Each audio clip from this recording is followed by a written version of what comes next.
Welcome to the recap, a look back at what happened this week in state government. I'm Daviyon Daniels. And I'm Maycee and Rylie. It was busy this week as lawmakers worked to get their bills out of committee. This week marked the first deadline in the legislative session, so any bills that were introduced in the House had to be heard in a House committee or they're dead for this session. Same in the Senate. Next, lawmakers have 2 weeks to get the bills that made it through the committee process heard on the floor either of the House or the Senate. One of the governor's priorities moves one step closer to the finish line. If you watched the State of the State, you heard the governor say this. The state's current civil service program is broken. High-quality employees are forced into a system that doesn't maximize their professional growth and potential. Agency leaders have their hands tied in who they can hire and promote due to outdated restrictions. Today, I am calling for reform that requires all new hires in state government moving forward to be unclassified. This week, legislation aimed at updating the rules for state employees cleared its first hurdle. ENN's Rylie Eisenhower was there as the bill passed and explains what it means to the thousands of state workers.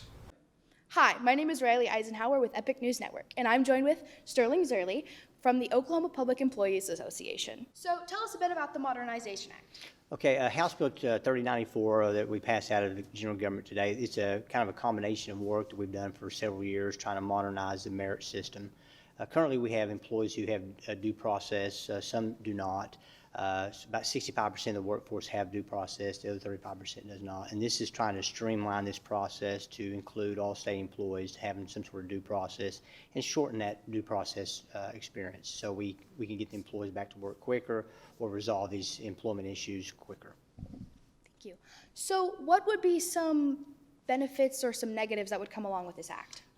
The benefit is currently sometimes it takes us several months to get a resolution on a due process component. We're trying to streamline that to a 30-day process.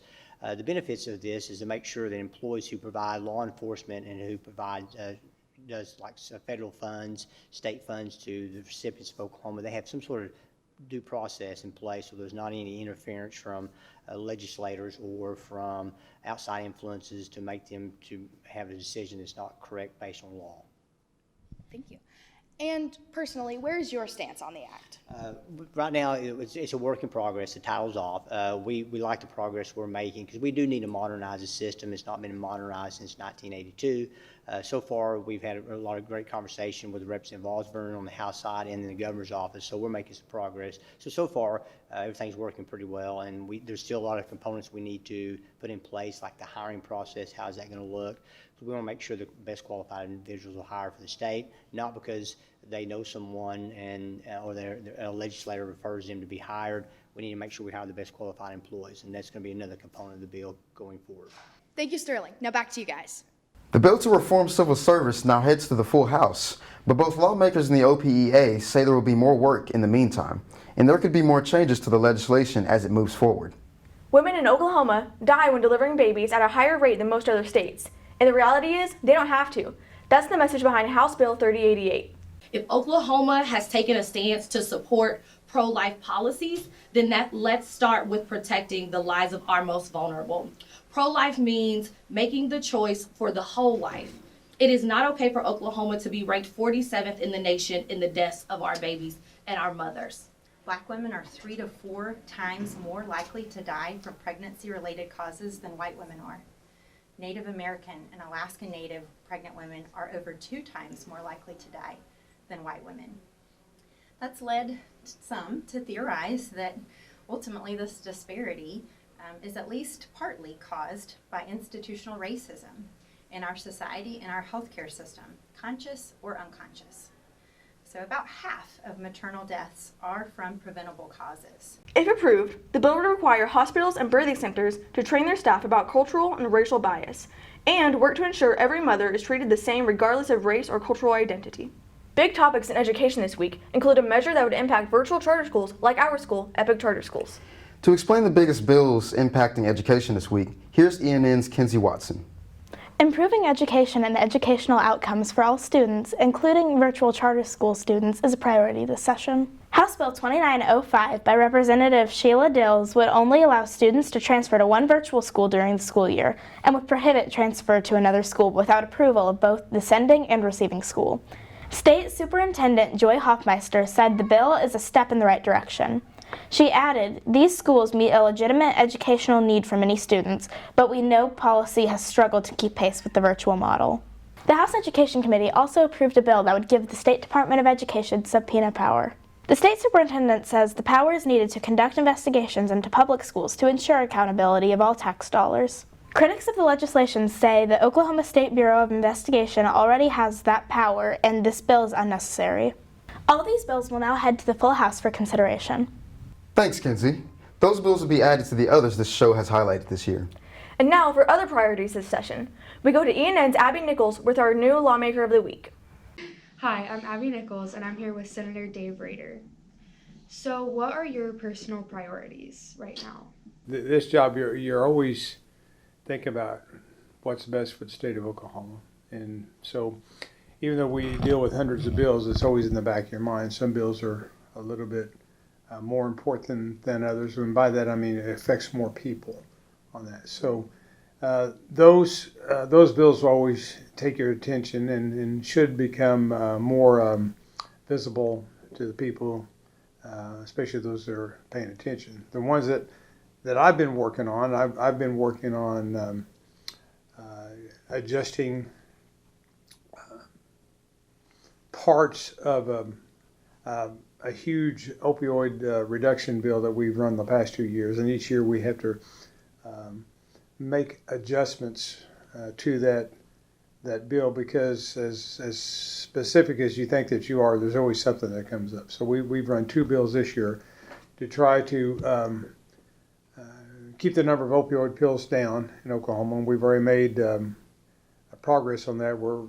Last data I saw that we were 28% fewer pills than we were like 12 and 18 months ago, which has been huge. But at the same time, there's been some chronically pain patients that have not been served well, so we had to tweak the law a little bit for that. So that's been important to me. We have some tax incentive measures that should help. One is going to help low access, low opportunity areas.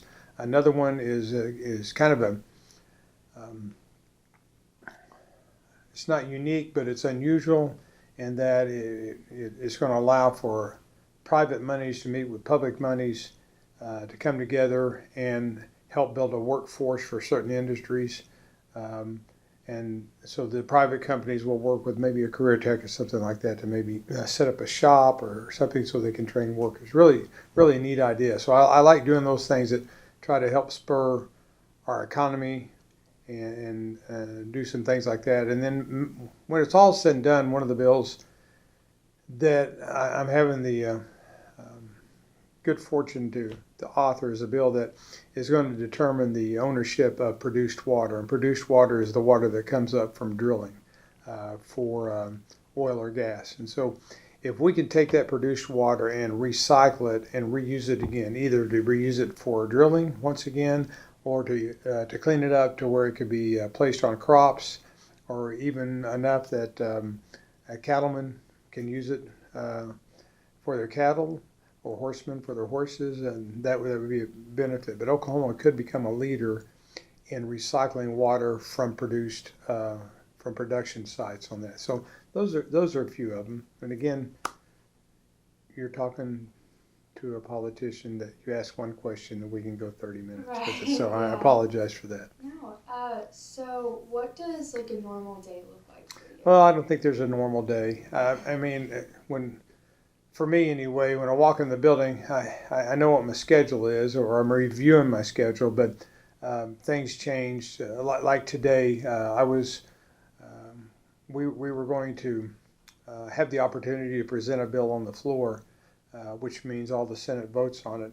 Well, things changed and we went into another meeting, and that meeting almost went 2 hours, which pushed another meeting back, which caused me to cancel a lunch, which means then I had to go meet with somebody else, and then we had the meeting that was moved back, which jumped into almost the next meeting, and so we had all these meetings come together and just changed my schedule all the way around. Now, we accomplished the things that we knew we were going to accomplish, but the timing of it changed on that. And then while we're out, there are people calling, situations changing, and so working with Celia, and she is just so good at managing our office, and she'll have a list of prioritization items that we need to discuss and see how we can end the week on good fashion to do that. So all these comes up, and then you call and you say, can I come by? And so that wasn't on my calendar today. And so this is a really, really pleasant disruption to my calendar. So I'm glad you came by. Thanks, Abby, and thank you for joining us this week. Don't forget to check out our website for more stories from the Capitol and all around Oklahoma.